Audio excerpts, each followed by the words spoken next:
jueces. Tenemos desaparecidos. Nunca más. Silencio en la sala. Mi papá, por una rendija, una claraboya, una ventana muy chiquita, veía.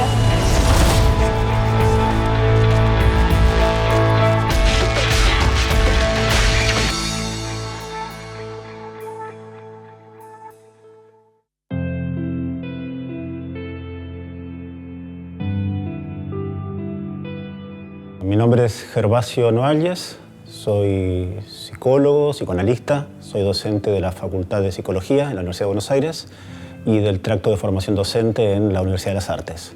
Nací en el año 73 en Buenos Aires. En el año 1976, el 15 de octubre, secuestraron a mi padre. La noche en la que lo secuestran a mi padre, liberan a otra persona que habían secuestrado con él y le avisa a mi madre que lo habían secuestrado. Entonces, en ese momento, yo creo que con un rapto de lucidez, mi madre me lleva a mí a Paraná, a la casa de mis abuelos, sobre todo para evitar que yo sea un nieto apropiado, ¿no? Que no me secuestren a mí. Mi madre se pasó una semana haciendo trámites, juntando dinero, haciendo todo lo necesario para poder irnos del país. Y una semana después, mi abuela me trae a Buenos Aires y de ahí nos vamos. Exiliados primero a México y después a Costa Rica.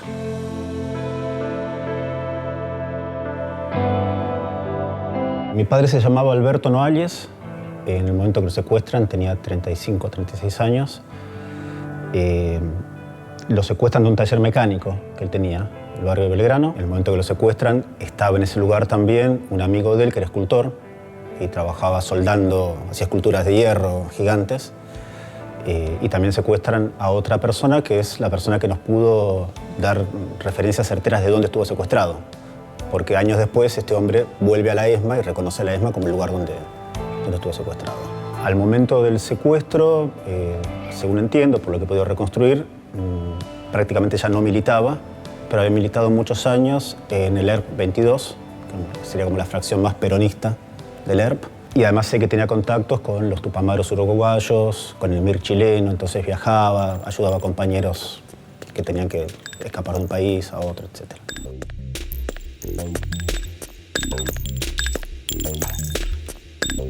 Viví toda la infancia añorando la Argentina. La Argentina era un país donde se escuchaba tango, tomaba café, las librerías están abiertas hasta tarde, había una serie de mitos como Buenos Aires. Y por eso a los 18 años decidí volver a estudiar acá y me encuentro con la realidad argentina, que no era ese país idealizado que tanto extrañó a los exiliados. Empecé a estudiar psicología, empecé a militar en la agrupación Hijos, en la década del 90 también. Y en los últimos años, afortunadamente, creo que ha sido muy lindo, se da una articulación entre los intereses teóricos y los intereses personales, la historia de militancia. Doy clases en Psicología, Ética y Derechos Humanos, en la Facultad de Psicología. Y ahí iniciamos un proyecto de investigación para ver los efectos subjetivos de dar testimonio en los juicios por crímenes de lesa humanidad. Básicamente nos encontramos, sobre todo en los primeros juicios, que se inician en el año 2003, que no había una concepción del sufrimiento que podía implicar para un testigo, para un sobreviviente, declarar en los juicios. Por supuesto, sin comparar una sala de tortura con una sala judicial, pero bueno, eran situaciones muy estresantes. Y también, afortunadamente, hubo mucho del trabajo de los profesionales de salud mental que pudieron aportar para que jueces, fiscales, abogados de la querella estén atentos a estas situaciones. Y a partir de esta investigación iniciamos una segunda investigación con la que estamos trabajando y que también la trabajamos de manera muy linda, creo, me gustaría pensar, en la Universidad de las Artes, que tiene que ver con los testimonios por la vía artística. De qué manera los sobrevivientes, los familiares, los hijos desaparecidos pueden dar testimonio por la vía artística. Y nos hemos centrado específicamente en la literatura de víctimas, sobre todo hijos desaparecidos que trabajan dando lo que hemos llamado ficciones autobiográficas, porque no es una autobiografía, tiene un elemento de ficción, se dan esa libertad, y de esta manera pueden decir algo con un modo de hablar que los ubica de manera distinta al objeto de la escena judicial. Un testigo va al juicio a hablar cuando le piden, cómo le piden, a callar, va al lugar de objeto. Cuando hay un autor se permiten metáforas, analogías, chistes de humor negro, muchas cosas que en las salas judiciales muchas veces no se puede.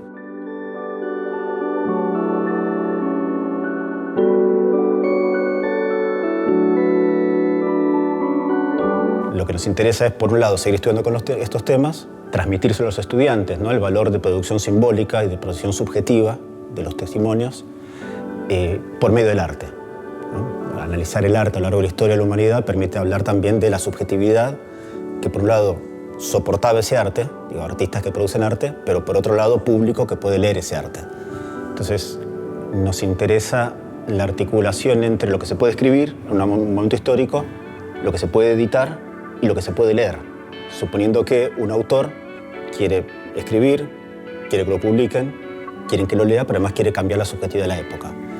Si se consigue eso, y por supuesto esto no le resta nada de valor a los juicios que se llevan adelante, también se consigue que no solamente haya memoria, verdad y justicia, sino que además haya algo de el efecto en la subjetividad de los lectores. Se trata, por un lado, de condenar a los culpables, pero también de que haya un efecto en la sociedad, ¿no? En ese punto nos parece que el arte es una potencia descomunal.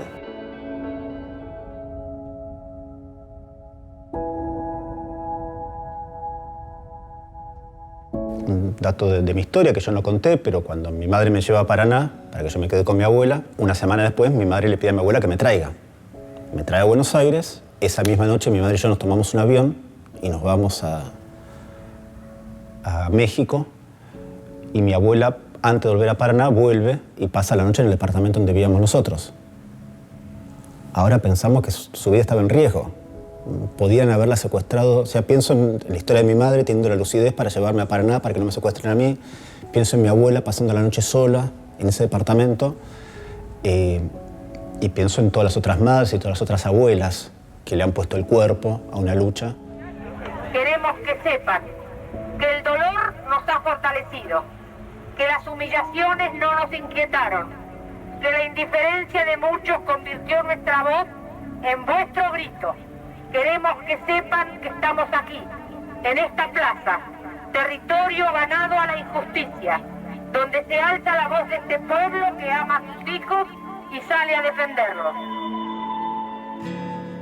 Cuando reivindicamos los 30.000, reivindicamos muchas más cosas que un valor, que una cantidad de personas desaparecidas. Nos reivindicamos años de lucha, reivindicamos el reconocimiento a las madres, a las abuelas.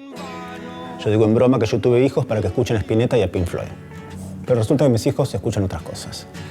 Y el otro día estaba escuchando un tema de Nicki Nicole donde empieza a hablar dice algo así como ni olvido ni perdón. En medio de la canción, yo que le tenía mucho prejuicio a una chica que hace música que no había escuchado nunca, de golpe le escuché y dije, para, ¿qué es esto? Y me puse a discutirlo con los chicos, ¿no? Sería un error suponer que solamente León Gieco canta a favor de la memoria. Los pibes de ahora también vienen con cosas muy potentes y estoy seguro que mañana va a ser mejor. Hay que apostar a eso.